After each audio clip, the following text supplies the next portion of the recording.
Max had a bad start. Now, what's funny about that is, in years prior, he would be off the line like a bat out of hell, and he'd be attacking everyone straight away. But now he's got this best car on the track. He's turning into Lewis Hamilton.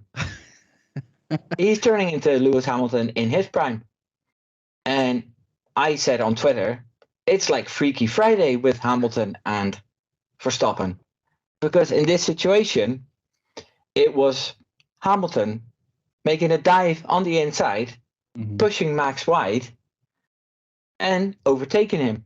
And then it was Max on the radio saying he pushed me off the track. That wasn't right. What do you think? You're right, actually. It's an exact role reversal, isn't it? Because Max is generally the guy who we know has these incredible race starts and puts everyone under pressure. And yeah, the Hamilton, he pushed me off the track thing was brilliant as well. That was really, really good. It was nice to see that. I was almost expecting to hear Max halfway through the race go, Bono, my tires are dead, as well. It kind of got to that point. It's hammer time, Max. Yeah. Just Bono and him switch race engineers as well. Maybe that's what's happened. Maybe the two of them switch helmets. Perhaps it was actually Max driving Hamilton's car and Hamilton driving Max's car. Maybe they switched. They've just gotten bored of their roles. So that was the start. Then we had quite a few laps in, and everything sort of found its place. And then Albon DNF'd. What happened there? Such a silly mistake. he got himself to what, 8th in qualifying? Like, he had such a good weekend lined up. He got the start right. I think he was up into 6th, and then he just went too deep into that corner, and there was no one around him. He didn't need to. Look, perhaps it give him the benefit of the doubt. Perhaps it is the car is tricky, but yeah, wow, just throwing that away for Williams, and obviously his teammate threw his race away as well. Really unfortunate. Albon's a better driver than that. Yeah. But then that triggered George Russell, who was leading the race, to take a very offensive strategy by pitting.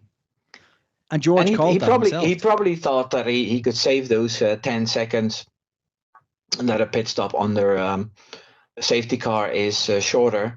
Yeah. And then he would get that on Max later on. Amazing call by Russell. Russell is showing, I think, why Mercedes are right to pick him. He is Lewis Hamilton 2.0 all the way. He made an epic call there. But unfortunately, Mercedes should have known that was likely going to be a red flag. They should have called that. The second start was very little problems. Verstappen stayed behind Hamilton until he took that massive DRS overtake. It's quite simple. And then something that we don't see very often, and that's a Mercedes engine on fire. When's the last time? Do you remember last year when Verstappen DNF'd twice in 3 races at the start, and George Russell said, "Yeah, what good is having a fast car if you don't even make it to the finish?" Yeah, I had that as a screenshot in my phone for a while, but I must have removed it because I couldn't find it. As a Christian Horner said, I'd rather have a fast, unreliable car than a slow, reliable one. So yeah. So what about your man Sergio Perez? Because this was the part of the race where you could see him starting to take overtakes and stuff. But I thought it was kind of slow in, getting to that. Yeah. There was a bit of a DRS train, so he had to do a lot of these overtakes without the help of DRS. Yeah, I think the 4 DRS zones probably didn't help him. He did some great overtakes. Where I think he was really hurt was the fact that there was that massive stint in the middle of everyone on hards, and they all thought that would go to the end. So I imagine there was a certain amount of tire management there where he thought, I have to take these, right to the end. So I need to manage and maybe overtake the end. Honestly, though, I think the best he could have done is 4th. I don't think he was catching the top three regardless. No. And even if he caught them, I don't think he was passing them. Passing was quite difficult at this track. So, but he was quite lucky to finish P5 with all the DNFs in front of him. I think everyone was quite lucky to finish that race. It was a mess at the end. Max Verstappen went to cut the grass for a little bit. Yes, he seems to do that in his best races. A spin in what was it, Hungary or no? Yep, Hungary. Can't remember. It was Hungary 2022. He span completely and still won the race. Yeah. Here he decided, I've got an 11-second gap behind me. I might as well, just clean the tires off a little bit. Fly back onto the track. Yeah, what he said in the interview as well was like, I locked up a little bit, and then instead of wasting those tires by trying to stay on track, he went on the grass and then cleaned them up a little bit like this. Yeah. Hey, and what happened to Magnussen? Oh, he likes a whole wheel.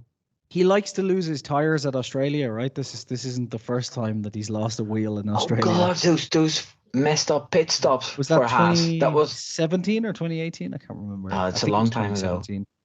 See, yeah, me as a Drive to Survive fan, I would know this.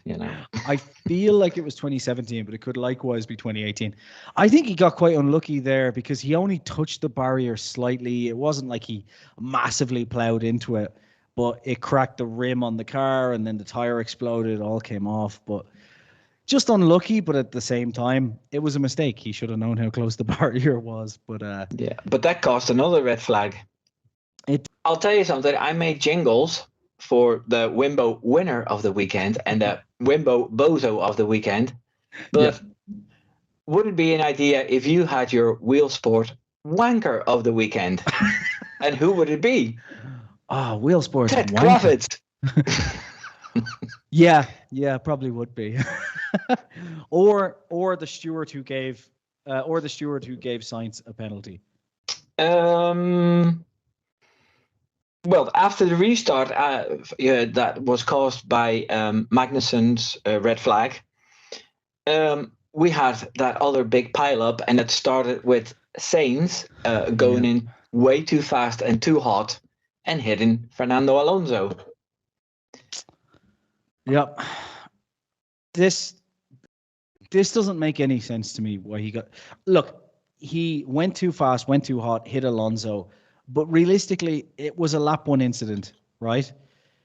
And if he got a penalty and then Gasly for another lap one incident got a penalty, then I'd be like, okay, they were being consistent. It is what it is.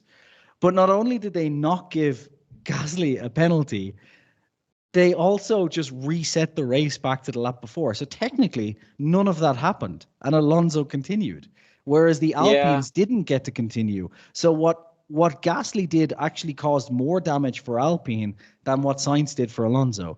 So it doesn't make any sense from any of their regulations why he should get a penalty. It doesn't make any sense.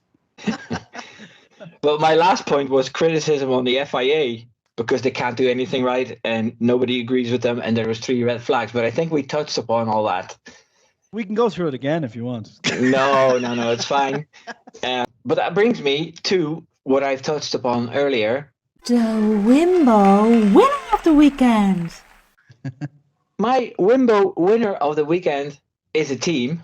I've actually picked a team for Bozo of the weekend as well. And my winner of the weekend is McLaren. After 2 really, really unfortunate races, they finally had some luck. And Norris was bloody quick. Yeah, I loved seeing him trying to overtake Hulkenberg. It took him 3 or 4 goes, but he made it stick. And like I said before, that McLaren car, it's got issues, but they were also very, very unfortunate the last 2 races. So I was glad to see them both in the points. Piastri was a little bit lucky with all the mess that unfolded because he was in P11, I think, when he at the restart. Yeah. But still, you need to be there. He could have been involved in that crash as well. So, good to stay out of trouble and get those first points in. And hopefully it'll be a relief. And did you know, actually, they're only 12 points behind Ferrari? 14, but yes, I did. 14. And also They're 5th in the championship now. They're ahead of Alpine. Yeah. So, yeah, bad weekend for Alpine, good weekend for McLaren. Shows you how quick it can change in those lower sections, though. Crazy. So who's your winner? My winner is, and I know you're going to enjoy this because you're such a massive fanboy, is Hamilton. Look, La Hamilton. la la la la la la la la la la la. No, go ahead. Hamilton's obviously been struggling for the past, season, and coming into this season hasn't had a great car again. Well, I think, look, at the end of the day, he came into this weekend. He got lucky that Russell obviously, first of all, pitted poorly and blew up. But at the same time, I think he did everything he could, and he got some luck as well to go along with it. So I think, Hamilton for me, winner of the weekend. It was kind of nice as well. I kind of almost am rooting for Hamilton again because after 7 years of dominance, I got a little bit like, oh God, can someone else please win?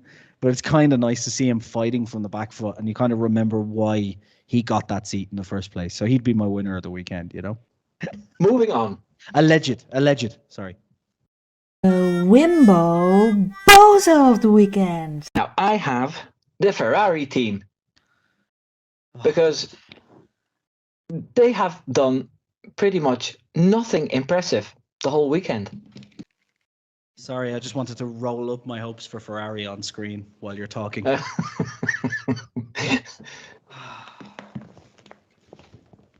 Go ahead, continue on.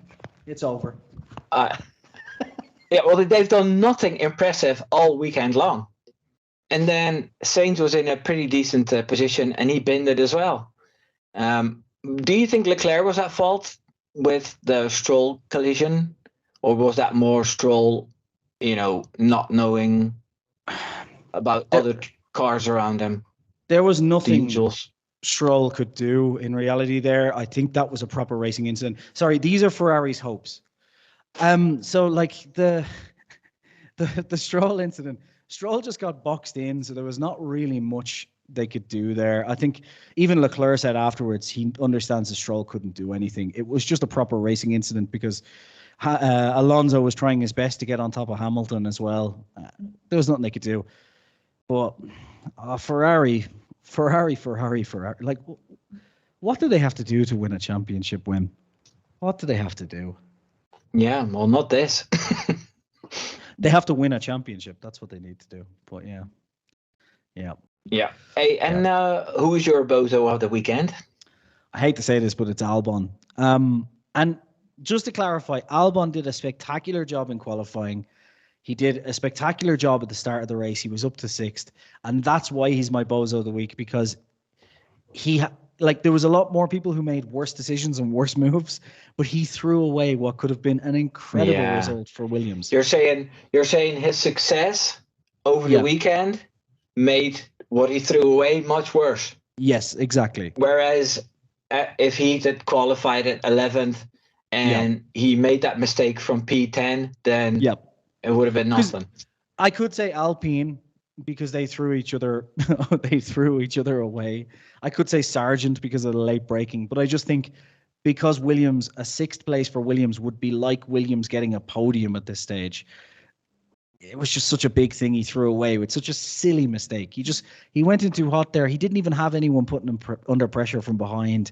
He could have taken that a lot easier, but he threw it away, and that's why he's my bozo of the week. Yeah. I understand. Well, that's the conclusion then. Jason, thanks very much. Wimbo, always a pleasure. Thank you. Take care now. Take it easy. Doei doei.